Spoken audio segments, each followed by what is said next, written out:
Hey guys, welcome back to my channel. Today we're going to go over the truth about airline miles. Now, chances are you watching this video and most people you know of adult age have airline miles. But even though this is the case, very few people actually understand airline miles. So what are airline miles? Well, airline miles are a form of currency that you get to use with a specific airline. So if you happen to have United airline miles, you get to redeem those miles with the United program. If you happen to have American airline miles, you get to redeem those with the American Airlines program. But you can't redeem American airline miles on United flights. Now, airline miles can end up being an incredibly valuable form of currency. In fact, for most US airlines, the airline miles are actually worth more than the airlines themselves. This shows exactly how valuable airline miles can end up being. Now, while airline miles are made to be redeemed with the airlines that you earn them with, such as redeeming United miles with United, airline miles can also actually be redeemed with the partners that are connected with the airline. So if you happen to have United miles, you actually can redeem them with United to fly on partner airlines because United is part of Star Alliance. So all the airlines that are connected with Star Alliance, plus all the other partners that are connected with United, you actually can redeem your United miles to fly with those other airlines when redeeming it with the United program. Now, these partner redemptions can be great for a variety of different reasons.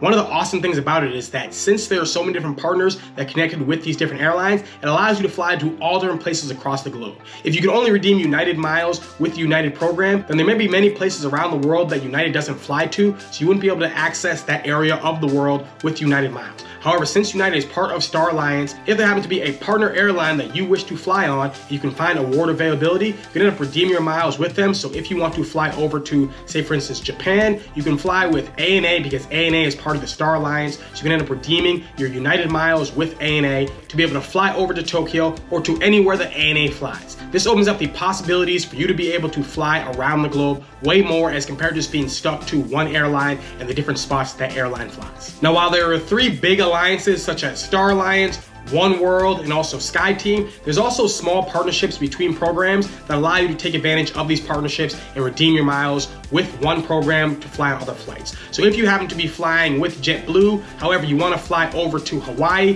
JetBlue is actually partnered with Hawaiian Airlines. You can actually use JetBlue miles to be able to fly over to Hawaii on Hawaiian Airlines. Now, many airlines are part of the three big alliances, and usually that's the easiest way to end up looking at redeeming your miles with a specific program with one of their partners. However, if you end up actually looking at each different airline, you'll end up noticing that there are some partnerships even outside the alliance that can end up actually being very valuable to you. So definitely check out to see which partnerships are out there. Recently, Virgin Atlantic just joined SkyTeam, so they are part of that group. However, Virgin Atlantic also has a partnership with ANA that is a part of Star Alliance, which means you can end up redeeming your Virgin Atlantic miles with SkyTeam, but also can end up redeeming your Virgin Atlantic miles to fly on ANA, which is part of Star Alliance as well. Earning miles with programs that have many different partnerships can end up making those programs more valuable because of the fact that you have more options to redeem your miles. So now that I gave you a basic understanding of how these programs work with their miles, let's actually go over of how you can end up earning your miles. Now, the most simplest way that most people already know for earning miles is going to be to fly with the program that you wish to earn miles with. So if you end up creating an account with the program, you end up flying, most programs, the way that they end up giving you miles is going to be based off of the price of the ticket. So if the ticket ends up costing more, you're gonna end up getting more miles. If it ends up being a cheaper ticket, you're gonna end up getting yourself less miles. However, there's still a few programs out there, such as Alaskan Airlines, where it ends up being that the amount of miles you end up flying is going to be the amount of miles you end up earning. So if you end up flying across the country, you're gonna get yourself more miles as compared to if you end up flying to the next state. Even if the next state actually has a more expensive ticket, if you end up flying with Alaskan Airlines, you end up flying a farther distance, you're going to earn yourself more miles with that program. Now, also, you can earn yourself additional miles if you end up getting yourself a higher class ticket with that specific program. So if you end up flying in either premium economy or business class, you actually end up earning yourself more miles as compared to if you end up flying in just basic economy. Now, while you can rack up a bunch of miles flying with a specific program, you can also get yourself a ton of miles for that exact same program without even flying with them at all. And the way this can end up being done is with credit cards. Credit cards can earn you so many points so fast, and this is the way that I rack up the vast majority of my miles. I'm able to fly around the world in business and in first class for pretty much free, all because I rack up a bunch of credit card points and redeem it with the different programs. Now, there's different ways to actually go about this. You can either get yourself airline mile credit cards, where you end up getting yourself specifically one of the United credit cards, one of the Delta credit cards, one of the American Airline credit cards, or you can end up getting yourself point earning credit cards, which can actually end up being more valuable because they end up actually having more partners to be able to transfer over to.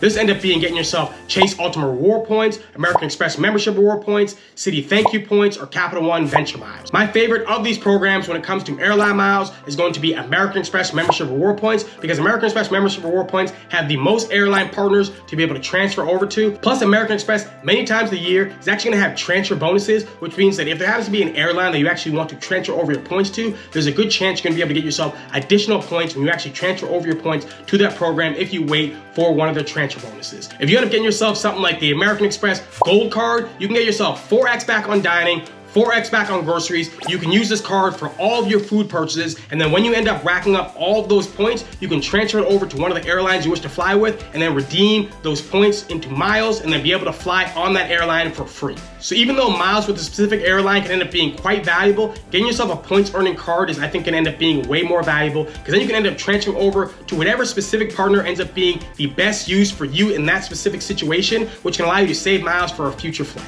But you don't have to be someone who's rich or ends up flying a lot to get themselves first or business class flights. If you end up just taking advantage of the points and sign up bonuses that are connected with these programs, you can end up redeeming them to get yourself excellent value. Now, outside of flying with a specific airline or with credit card points, there's still other ways to earn airline miles. You can end up doing this through shopping portals. Most of the big airlines end up having shopping portals. You can end up earning points when using their links. You can end up doing it from dining with specific programs to earn yourself miles. And also sending flowers and giving donations can end up being a way to earn a bunch of miles as well. Now, while there are many different ways and many different programs to earn miles with, one thing that you must know is that not all miles are created equally. As I said in the beginning of this video, miles are like a form of currency, and just like all the different currencies around the world, not all the same currencies have the exact same type of value. So if you happen to have the US dollar, that value is going to be different than something like the Turkish lira. So you need to know this about the miles you end up earning with the different programs. Alaskan Airlines miles and Southwest Rapid Reward miles are not created equally. And I do actually think that both of these programs can end up having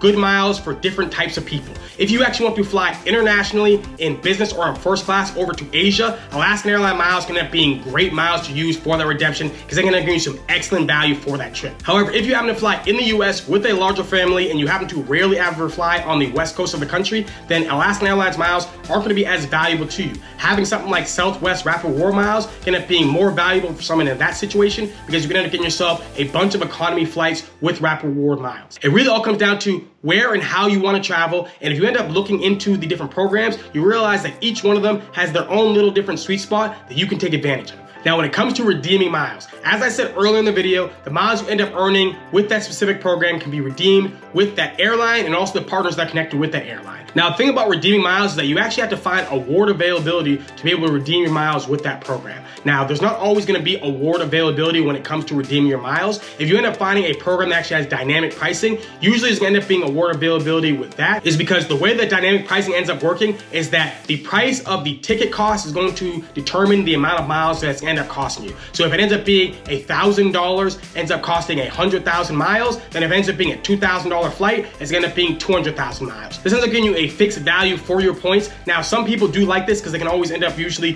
finding availability to be able to redeem their miles, but other people who are deeper into this game actually like to find the programs that end up having award charts. Now, the way award charts end up working is that the amount of miles that is required for a specific flight is not based off of the cost of the actual ticket. It's based off of the award chart that is already set up beforehand. So if you end up wanting to fly from LA over to, let's say, Tokyo, then that's gonna end up costing 100,000 miles, whether if it's for $1,000 or if the ticket price jumps up to being $5,000, it still ends up being 100,000 miles. This allows for people to end up getting themselves more value for their points if the price ends up going up, because the award price ends up being at the exact same spot. Now, the thing about award charts is that usually there's not going to be unlimited award availability. What's gonna end up happening is that there's actually gonna be only a fixed amount of award availability at that lower cost, which allows for only a few people to be able to get themselves these sweet spot ticket prices. So this, for some people, may not be what they're looking for, because they actually want to be able to just redeem their miles when they want to for a specific flight. However, if you want to get yourself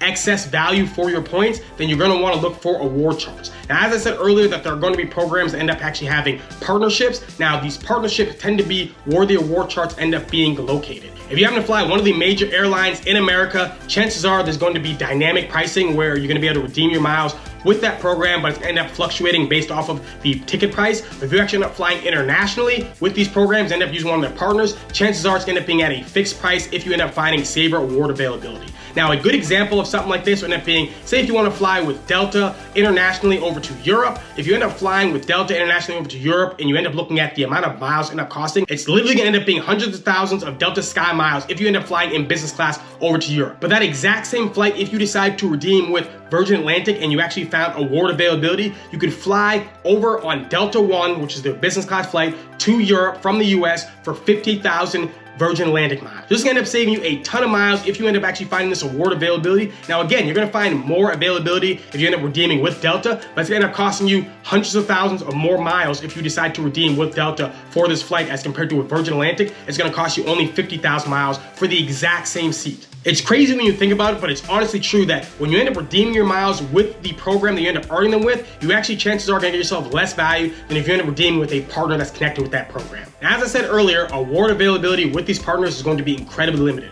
So if you wanna find some of these hot ticket seats, what you're gonna wanna do is either book as far in advance as you can or look for the availability a couple weeks before the flight because those are the best odds of finding space. If you end up finding award availability with partners, this is how you're gonna end up getting yourself the highest monetary value for your points. I booked a first class flight from Tokyo over to LAX on Japan Airlines using my Alaskan Airlines miles. Alaskan Airlines is partnered with Japan Airlines. If you end up looking at the price of this ticket, it ended up being over $14,000 it actually ended up costing. But for me, it cost me 70,000 Alaskan Airlines miles. Now, I'm not a rich person, but I'm able to travel around the globe in first and in business class because I understand how valuable airline miles can end up being. Now, just like any currency, airline miles are going to devalue over time.